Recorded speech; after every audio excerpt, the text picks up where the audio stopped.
sexualization, scandal, and exploitation. You may be wondering, what do these words have in common?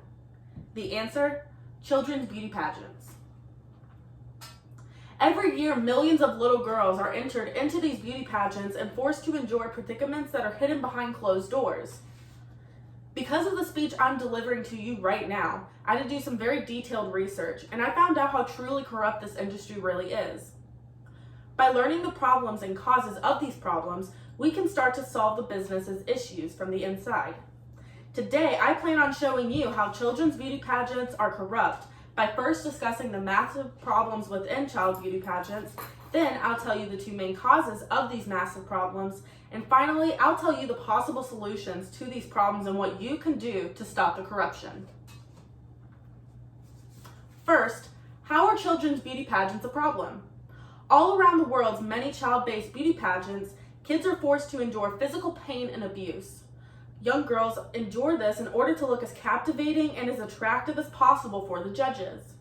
Lucy Wolfe states in her journal article titled Darling Divas or Damaged Daughters, The Dark Side of Child Beauty Pageants, published on December of 2010, that many parents attempt to give their daughters an edge in the beauty department by applying enhancements such as fake nails, spray tans, hair dye, fake eyelashes, whitening strips, eyebrow wax, and even fake teeth. How is a young girl supposed to sit and take this uncomfortable and drastic facial altercation that's not even needed?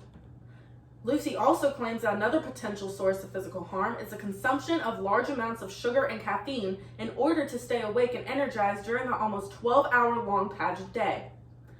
This is extremely common in the world of beauty pageants, especially in shows like Toddlers and Tiaras. In fact, the most famous contestant on the show, known as Honey Boo Boo, drinks what's called go-go juice, a mixture of Red Bull and Mountain Dew, so she has her energetic and fun personality intact for the judges. While we adults tend to drink a lot of caffeine, young children who intake a large amount of caffeine can suffer from neurological and cardiovascular illnesses down the road. Little girls also tend to suffer emotional pain and abuse for their competitions. According to nationally successful children's specialist Dr. Martina M. Cartwright's article titled Child Beauty Pageants, What Are We Teaching Our Girls?, published on August 12th of 2011, many children who have previously engaged in these competitions tend to feel a lack of self-esteem and self-worth and suffer from poor body image. Dr. Cartwright also says in the same article that these young girls can suffer from many mental illnesses such as anorexia or bulimia, depression, and even body dysmorphia. These results will leave an everlasting impression on their minds. It will affect them for the rest of their lives, and the industry doesn't even seem to care. With all of the physical and emotional abuse these kids endure, you may ask yourself, what causes these problems? Secondly, there are two major causes of the problems within the business's child beauty pageants. A major cause of the physical and emotional abuse is the kids' parents. Some parents enter their children into beauty pageants without their child's best interest at heart.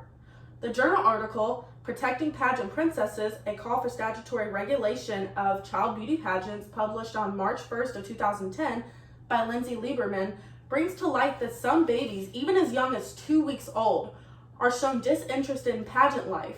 They're seen crying and throwing temper tantrums because they're babies. How can parents allow their babies to be subjected to this kind of abuse? Going back to Lucy Wolfe's journal article, psychologist Dr. Sickle believes that there are also two other reasons why parents push their children into beauty pageants. Many mothers push their daughters into these competitions either because of their own low self-esteem or as a compensation for a lack of attention and admiration they receive in their own lives, which I think is pretty sad and pathetic. Another major cause is the industry's growing popularity. In the article titled 7 Ugly Truths About Child Beauty Pageants, published by Nicole Padmore on April 21st of 2015, it is estimated that during 2015, there was an average of 5,000 annual beauty pageants in the United States. Each year, 2 million contestants register, and the pageant alone brings in over $20 billion. With such a high demand for this industry to bring in such a large amount of money, is it any surprise that children's beauty pageants are treated as a business rather than a fun, family-friendly competition? Recently, many people became fascinated with the industry. Michelle Healy's article, Could Child Pageants Be Banned, in U.S. Today's magazine, published on October 4th of 2013, shows that it's believed that the industry further exploded after toddlers and tiaras came on in 2009. However, child beauty pageants also offer a lot for little girls.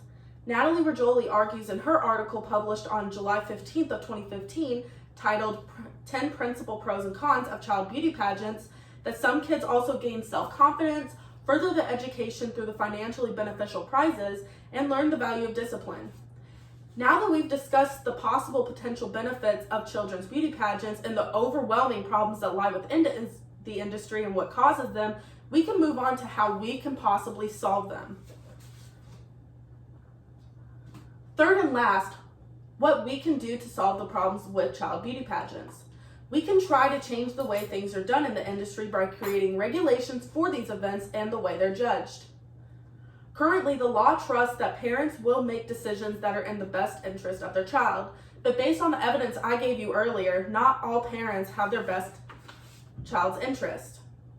The young girls' prepubescent bodies wear hair extensions, heavy makeup, press-on nails, and high-heeled shoes, and that these unnecessary enhancements are needed to win these competitions. If child beauty pageants require the judges eliminate kids who receive these enhancements, then maybe the physical and emotional abuse could be prevented for all the young girls who participate. We can also ban child beauty pageants altogether. According to Laura Anastasia's magazine article titled Toss the Tiara, published on November 25th of 2013 for the Juno Scholastic, France voted to ban these competitions for any child younger than 16. This decision was aimed to protect young girls from the possible exploitation this industry can bring. By banning child beauty pageants, we can stop the physical and emotional abuse children might have and eliminate the causes of these problems that lie within the business. As a result of banning children's beauty pageants, we can let kids be what they are, kids. So let's review what we've learned so far. First, there are many problems with children's beauty pageants, such as the cases of physical and emotional trauma. Then there are two major causes of these problems: the parents of the kids and the business's growing popularity. Lastly, we can solve these problems by either creating restrictions on the beauty pageants and how they're judged, or we can ban them altogether. Once you understand the causes and problems of this corrupt industry, you can begin to make a change. You can start a conversation among others right now and bring to light the dark, hidden problems that reside in these beauty pageants. You can also visit the petition titled Banning Child Beauty Pageants from Change.org by Haley Elledge in 2019. By signing the petition, you can send a message to the nation and the world that the sexualization, scandal, and exploitation needs to stop immediately.